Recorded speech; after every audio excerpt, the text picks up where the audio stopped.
Hi Scorpio, welcome to Higher Source Tarot for your weekly tarot check for the week of June 28th through July 5th. This is for all Scorpio, Sun, Moon, Rising, and Venus. And I want to thank everyone who's been watching the channel and commented, subscribed, liked, shared videos. Thank you for doing that.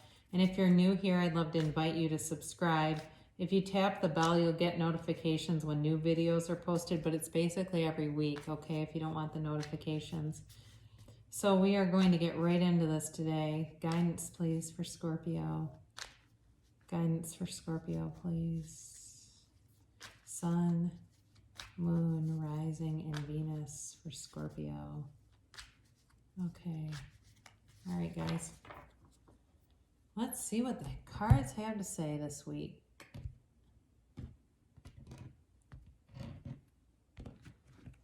Okay, we start here with Sunday, and you've got the Emperor.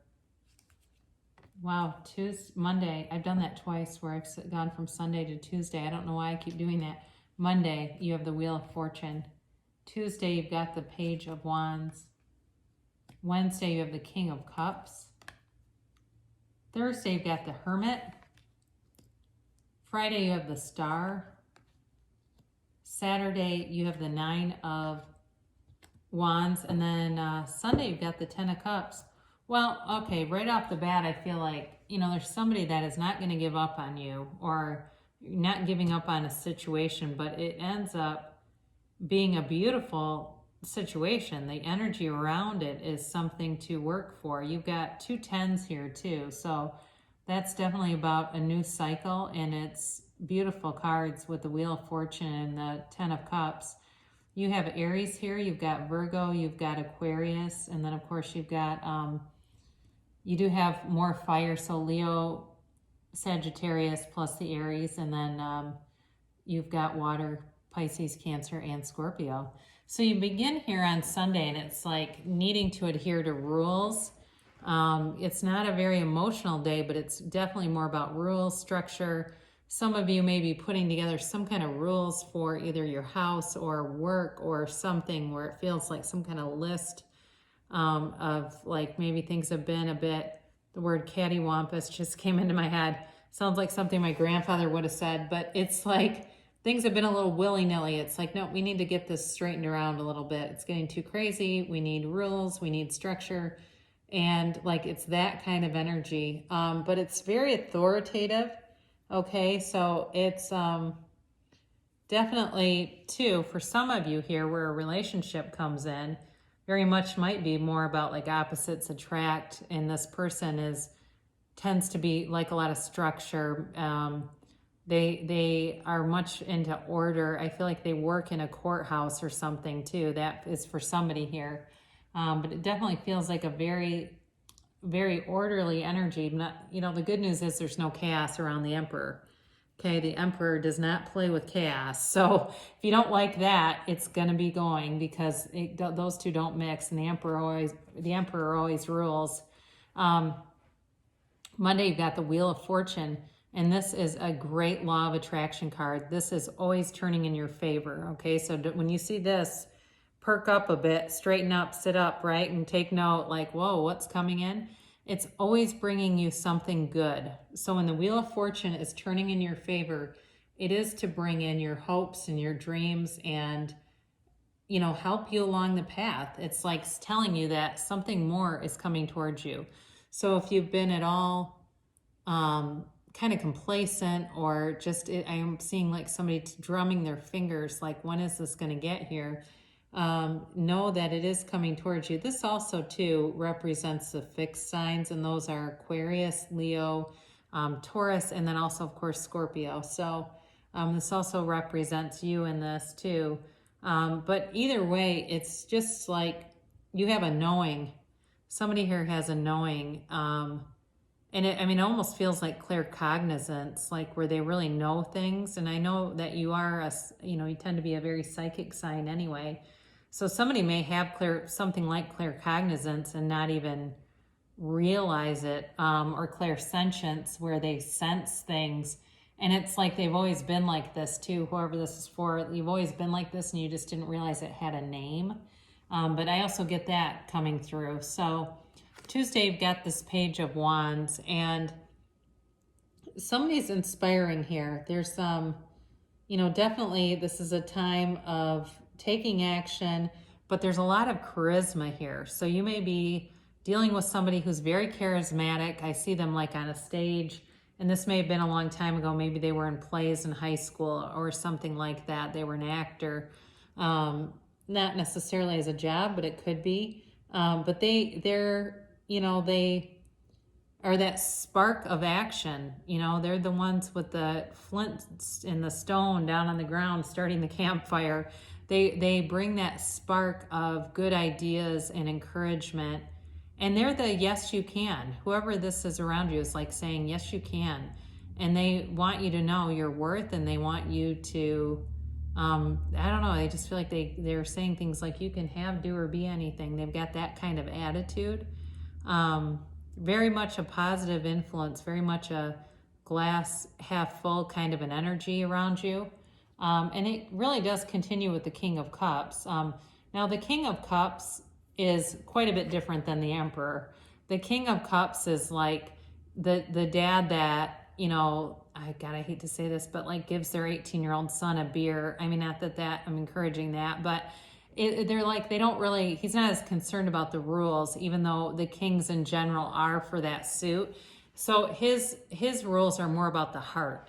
He's more concerned about emotions, and this person, whoever this is, they're very encouraging, they're very uplifting, and like I said, they're more concerned about emotions and everybody feeling good. They don't like conflict. This person does not like to hurt anybody's feelings. And it's not that they can't speak up, but they're very not politically correct. I guess that would apply. I was thinking of another word, but just the way that they phrase things, they're very aware of how they say things.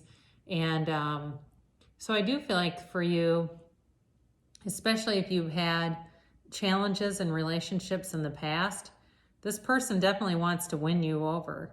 And I think they are, they may even be talking to people around you, trying to get tips on the best way to, do something, or what do you think that they would want for, if there's, some event coming in, or, wanting to get information about the best way to do things to kind of lure you in, but not in such a creepy way. So you do have the Hermit here on Thursday, and this is, he's a shaman. You're being told you are on the right path, and you're being guided. You are being divinely guided. So again, when I mentioned, following your instincts and those intuitive thoughts, and if you, conceive things, pictures and things like that, following that, because this is a guide. He's a guide, a spiritual guide as you ascend. And this is really a time where you may find you go within. He takes himself out of society, but not humanity. So he kind of distances himself from social media, all that kind of crap. Some of you might even say, you know what, I'm just going to take a social media break this week, or I'm going to start snoozing people that are putting too much political stuff, and it's too frequent and it's too hostile, and I don't want that around me right now. That could be you too, where you're wanting to kind of get away from all of that and just be in a simpler dynamic for a while, just a more minimalist, peaceful, pure dynamic. And I get it again here on Friday. You've got it with the Star card, right? She's completely naked because she's completely free. But there is an emotional energy here, okay? As she pours that water out, there's an emotional flow. So someone may be communicating their feelings. They may be, if you've been wanting somebody or been interested in somebody, this may be a turning point where they, where they commit. It's a wish fulfillment card. It's wishing upon a star. That's why there's so many stars here. And it's also a time of renewal. So if you unplug yourself with the Hermit, like especially if you are going away, like let's say you're going camping or something, and there's not going to be Wi-Fi, there's not going to be phones. I'm getting like this picture image in my head of like kids on a beach, or it's like in a lake or something, and they're playing like we should be doing with kids, but we normally are so plugged in. It's a very pure energy. So somebody may be involved in something like that where it's just really rejuvenating. This is definitely a renewal card too. So, and with, Mercury retrograde upon us, the redoing things is good. So reconciliation, renewal, vow renewal, stuff like that is a good thing to do. Now, you have this 9 of Wands here, and he has definitely been through it, okay? He's bulked up because he's used to fighting. And what I feel with this is whoever is around you doesn't want to give up a fight for you, okay? It's not an aggressive person, but they're very sure about what they want, and it's you, and they are not going to quit, okay? So if there's been any kind of feelings of doubt or wonderings, I do feel like they want a commitment, and they're going to become more serious about it and definitely more demonstrative. So if it feels like, well, it's damn hard to tell, I think that's changing. I think with the Wheel of Fortune, it feels like it's changing, but it also feels like it was about something else anyway. It was not because it wasn't about you. It was about some other area of their life that they needed to get better management over. But they've definitely been wounded here. So you end here, so you go from a 9 of Wands into the 10 of Cups. And this is, it's rejoicing after a storm. And it's also telling you that the storms are over. So if you've had a difficult period, that period is over. And again, it's a 10, so it's a change in a cycle. And they're so glad. These people are so damn happy to see this thing. I mean, it's like, thank God. And that's what I'm getting. It's like, I really need to move into a different phase of my life. I'm ready for it. And I'm getting tired of, this constantly seeking and pursuing, because you do have enlightenment coming. So it's happiness for everyone. There's no downside to this card. And it's also very subjective too. So your happiness, your 10 of Cups could be very different from someone else's. It's basically, what do you want? And that's what you get with the 10 of Cups. So we will close with an oracle card to attract more love into your life. Have faith. Trust your faith in this situation. Okay, now that's important because we've talked a lot about intuition, and that doesn't always come up. So Spirit is telling you again to trust your faith, but also trust yourself, okay? Trust your own internal guidance. And then we will be done here with Louise Hay, Life Loves You. I am loved and supported by life. Notice all the ways you are being supported. Complete this sentence 10 times. Life is supporting me by. So, looking around and appreciating, when we do that, we draw more of it to us. So I love you so much, Scorpio, and I will be back again soon.